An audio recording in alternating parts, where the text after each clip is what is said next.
तुम लिखो उसके बाद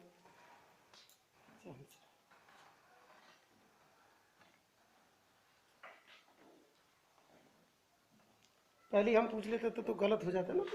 ठीक है, बाद में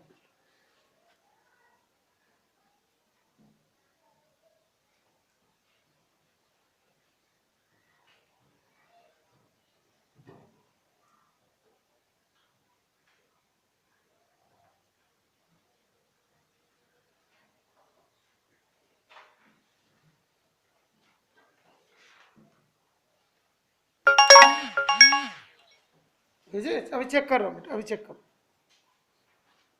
पहले आंसर को डिस्कस करते उसके बाद चेक कर लो।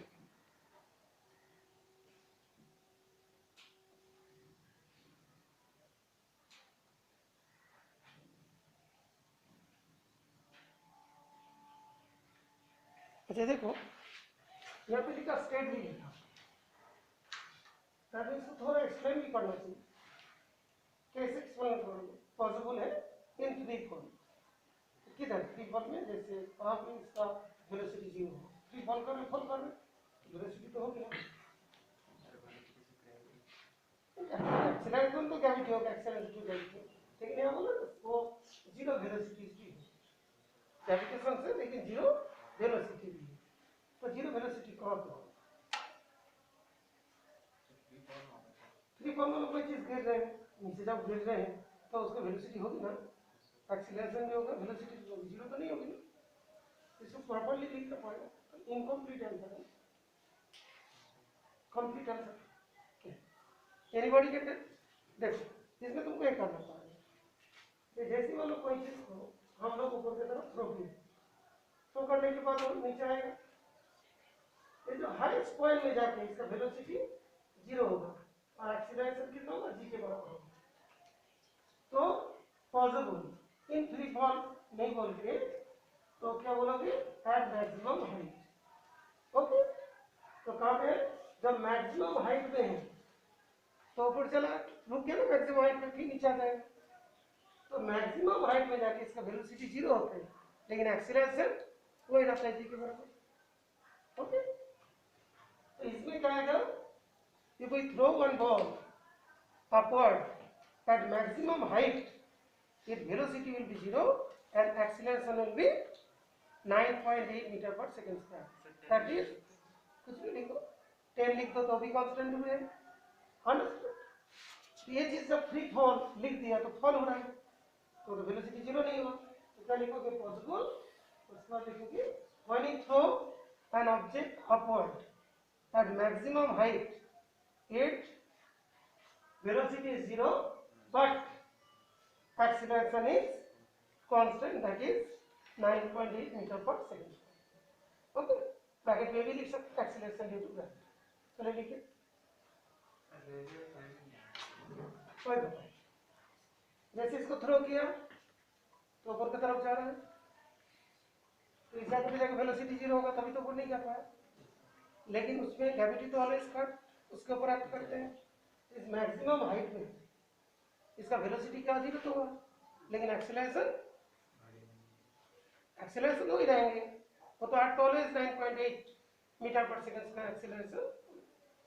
So when an object is thrown upward at maximum height, यहाँ पे लिखो, यहाँ पे इसको बी को थोड़ा हटा दो, बी को अभी हटा दो। सर एक्सेलरेशन भी तो धीरे-धीरे बढ़ेगा 10 तक। सर एक्सेलरेशन भी तो, ये तो जानते हो acceleration due to gravity constant रहते हैं 9.8 कभी भी लो, ठीक है ना? 9.8 की यूनिट क्या है? Metre per second square. Velocity v zero last वाला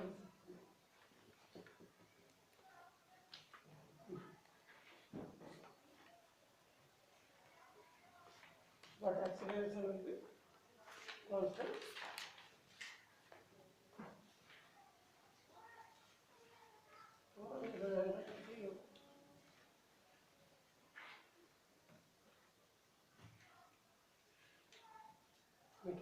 ब्रैकेट में लिखो एक्सीलरेशन इनटू ग्रेविटी, ब्रैकेट में एक्सीलरेशन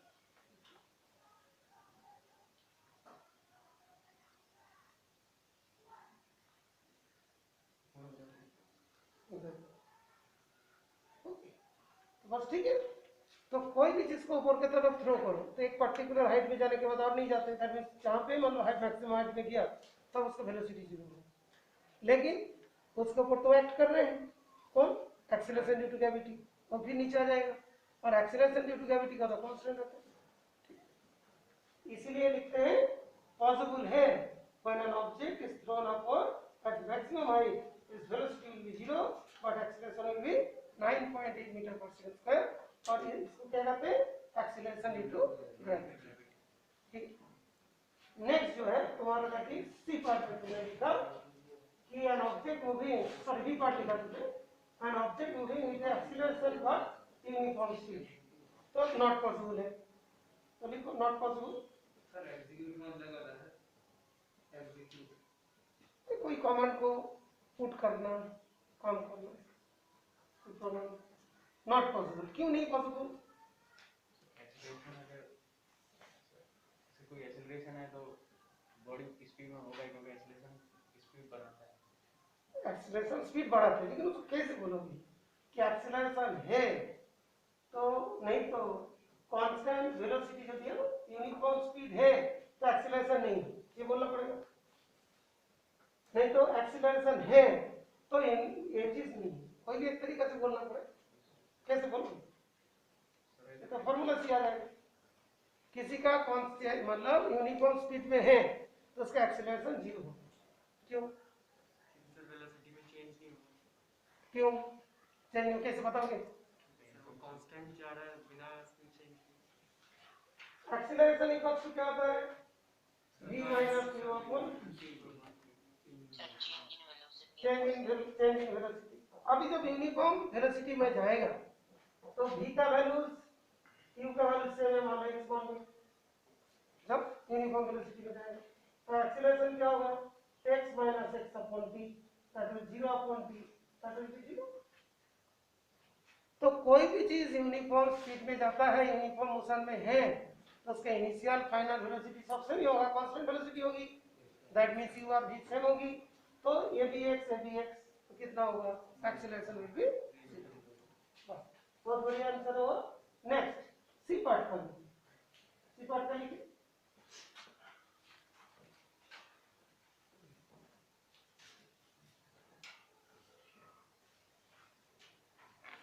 सर इसमें जो सिर्फ पॉसिबल है उसी को एक्सप्लेन कर सकते हैं। पॉसिबल इम्पॉसिबल सब एक्सप्लेन कर, और स्टेट बोला है ना, व्हिच इज पॉसिबल, तो पॉसिबल है, state which is possible, possible बोल के स्टेटमेंट देना पड़ेगा, हफ हफ करके होगा,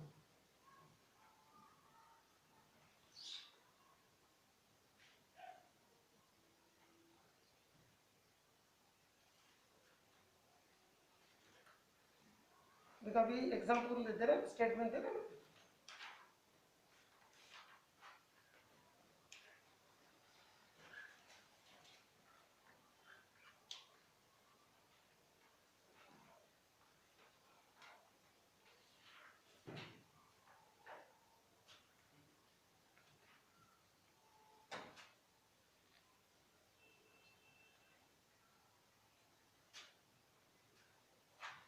डायग्राम बना के दिखाओ,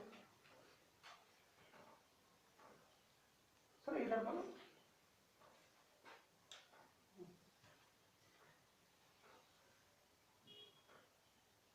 वेलोसिटी का डायरेक्शन,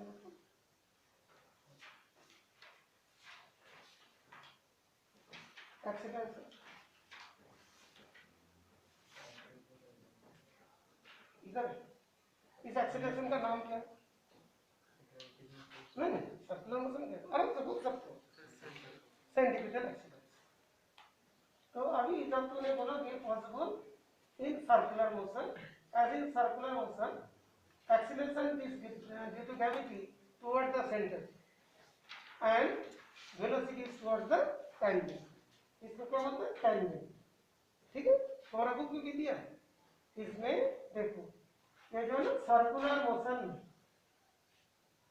वेलोसिटी टेंजेंट के डायरेक्शन में है और जो centimetre acceleration toward the centre में, सेंटर के तरफ होता है। एंगल कितना होता है 90।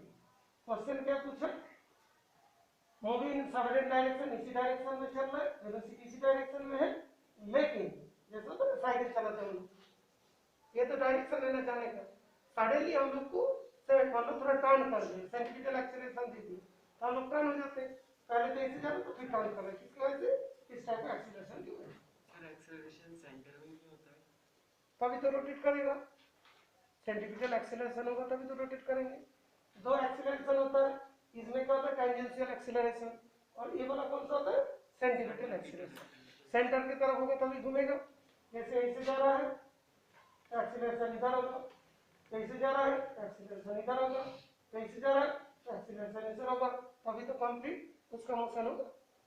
ठीक है, तो तुम्हें ध्यान रखना ये जो वेलोसिटी होती है ये तो डायरेक्शन हो, इस डायरेक्शन में जो होता है उसको क्या बोलते हैं टेंजेंशियल एक्सीलरेशन, और इधर जो एक्सीलरेशन होते हैं उसे बोलते हैं सेंटीमीटर एक्सीलरेशन, सेंटर के तरफ। तो तुमको क्या लिखना पड़ेगा, during circular motion velocity is perpendicular two centimetre acceleration. तो क्या लिखा तुमने, पॉसिबल इन सर्कुलर मोशन, थोड़ा सा तुमको ही लिखना पड़ेगा,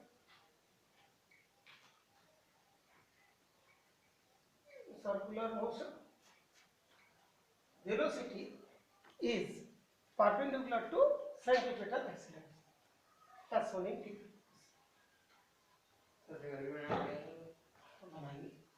सर इसमें एक्सेलरेशन होता है और सर यूनिफॉर्म स्पीड से चलता है। एक्सीलरेशन तो यूनिफॉर्म स्पीड में जाते हैं, तो एक्सीलरेशन क्यों होता है, उसके डायरेक्शन को चेंज करने, डायरेक्शन में चेंज होगा तो वेलोसिटी में चेंज होगा। स्पीड तो हमारा यूनिफॉर्म रहता है लेकिन वेलोसिटी यूनिफॉर्म नहीं है, because velocity bar bar change हो रहा है डायरेक्शन, और डायरेक्शन को चेंज करने के लिए एक्सीलरेशन लग रहा है। ऐसा नहीं लिखा ना,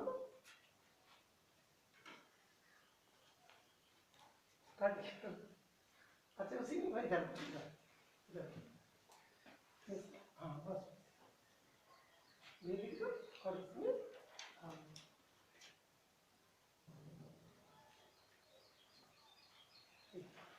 ये लिख के सी लिख देना, तो सेंटीमीटर एक्सीलरेशन ये सेंटीमीटर सर सी होगा सर, ये सी, ठीक है।